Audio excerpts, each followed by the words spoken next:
আসসালামু আলাইকুম প্রিয় শিক্ষার্থীবৃন্দ, আশা করি তোমরা সকলে ভালো আছো। ইউকে কোচিং সেন্টার কর্তৃক আয়োজিত ইংলিশ সেকেন্ড পেপারের চেঞ্জ অফ ভয়েসের আরও একটি ক্লাস নিয়ে আমরা তোমাদের সামনে হাজির হয়েছি। গত কয়েকটি ক্লাস ধরে আমরা ধারাবাহিকভাবে চেঞ্জ অফ ভয়েসের উপরে বিস্তারিত আলোচনা করে আসছি। তার ধারাবাহিকতায় আমরা আজকে আলোচনা করব ডাবল অবজেক্টের ভয়েস পরিবর্তন। বাংলা বাক্যের মতো ইংরেজি বাক্যের মধ্যেও দুটি অবজেক্ট থাকে। আমরা বাংলায় এদেরকে বলা হয় মুখ্যকর্তা অথবা গণকর্তা। এই সকল ডাবল অবজেক্ট অর্থাৎ দুইটা অবজেক্ট যুক্ত সেন্টেন্সকে যখন আমরা অ্যাক্টিভ থেকে প্যাসিভে রূপান্তর করব, তাহলে আমরা তখন কিভাবে করবো? চলো আমরা ক্লাস শুরু করি। আমরা দেখছি অ্যাক্টিভে থাকবে subject, verb, object one, object two, অর্থাৎ অ্যাক্টিভের মধ্যে দুইটা অবজেক্ট উল্লেখ থাকবে আমাদের এখানে। আরেকটা কথা বলে রেখে এখানে একটা থাকবে আমাদের ব্যক্তিবাচক অবজেক্ট, আরেকটা থাকবে বস্তুবাচক অবজেক্ট। এটাকে আমরা যখন অ্যাক্টিভ থেকে প্যাসিভে রূপান্তর করব, আমাদের সবার আগে লিখতে হবে অবজেক্ট ওয়ান, অর্থাৎ এখানে যে দুটো অবজেক্ট থাকে আমরা যে কোনো একটা অবজেক্ট আগে নিয়ে আসতে পারবো। একটা অবজেক্ট যেটাকে আমরা আগে নিয়ে আসবো সেটাকে আমরা অবজেক্ট ওয়ান ধরে নিব। সাধারণ অর্থে আমরা বেশিরভাগ ক্ষেত্রে এখানে ব্যক্তিবাচক যে অবজেক্ট থাকে সেটাকে আমরা আগে নিয়ে আসি। এরপরে টেন্সনের যে অক্সিলারি ভার্ব, এরপরে ভার্ব থ্রি, ভার্বের পাস্ট পার্টিসিপল ফর্ম, অবজেক্ট যেটা বাকি থাকবে দুই নম্বর অবজেক্ট, এরপরে বাই, এরপরে সাবজেক্টের অবজেক্ট। তাহলে চলো আমরা কিছু এক্সাম্পল করি, তাহলে আমাদের কনসেপ্টটা আরো বেশি ক্লিয়ার হবে। আমরা দেখো এখানে লিখেছি হি টট আজ ইংলিশ। এখানে দেখো এই সেন্টেন্সের মধ্যে সাবজেক্ট আছে হি, ভার্ব টু আছে, টট, একটা অবজেক্ট আছে এখানে ব্যক্তিবাচক, আর একটা অবজেক্ট আছে এখানে বস্তুবাচক। এখন দেখো আমরা এখান থেকে ইচ্ছা করলে এই দুইটা থেকে যে কোনো একটাকে আগে নিয়ে এসে আমরা করতে পারি। তবে আমরা সবসময় যে জিনিসটা করে থাকি, আমরা চেষ্টা করি বস্তুবাচকের থেকে না এনে আমরা ব্যক্তিবাচকটা আগে নিয়ে আসতে। তাহলে সেন্টেন্সটা একটা ভালো, অর্থাৎ দেখতে একটা সৌন্দর্য লাগে সেন্টেন্সগুলোর। অথবা ইংলিশে একটা গুড ইংলিশ বা ব্যাড ইংলিশের একটা কথা আছে, ব্যক্তিবাচকটা আগে নিয়ে আসাটাকে বলা হয় গুড ইংলিশ। তাহলে আমরা দেখো এখানে সাবজেক্ট আগে আমাদের অবজেক্ট ওয়ান, তাহলে অবজেক্ট ওয়ান আমরা এখানে ধরে নিলাম আছে আজ। আজ যদি আগে নিয়ে আসি তাহলে হয়ে যাবে আমাদের উই। এরপর হচ্ছে টেন্স অনুযায়ী অক্সিলারি ভার্ব, এটা আমাদের আছে পাস্ট ইনডিফিনিট টেন্স। তাহলে পাস্টের টেন্সে প্যাসিভে আমাদের বসে কি ওয়াজ অথবা ওয়ার, উইর সাথে আমাদের কি বসাবো ওয়ার।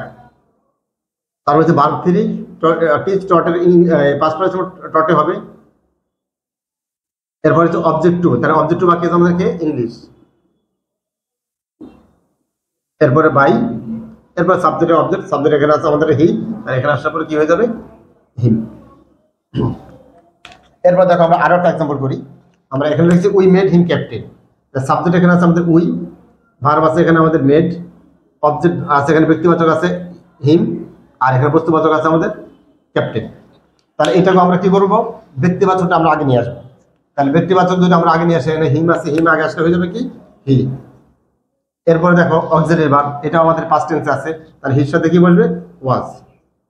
এরপরে ভার্ব থ্রি, মেয়েকে পাস্ট পার্টিসিপল মেড আছে, মেড করাই আছে এখানে আমাদের।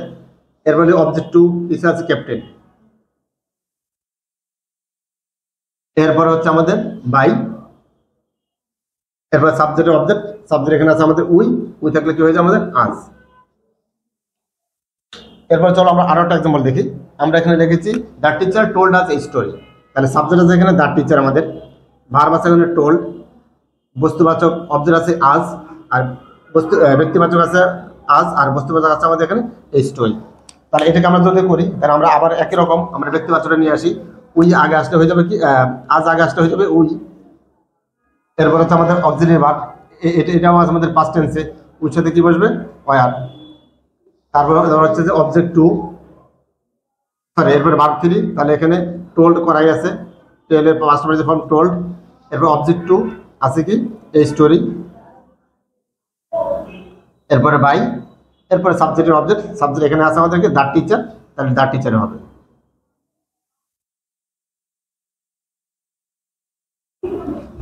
আশা করি তোমরা সকলে বুঝতে পেরেছো।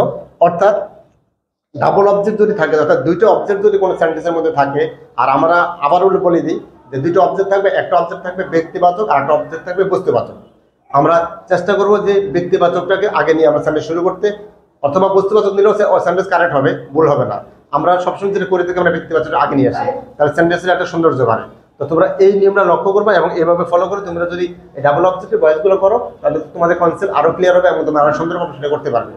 তো আশা করি সকলে বুঝতে পেরেছো। তো আজকের ক্লাস এ পর্যন্তই। সবাই ভালো থাকো, সুস্থ থাকো, আল্লাহ হাফেজ।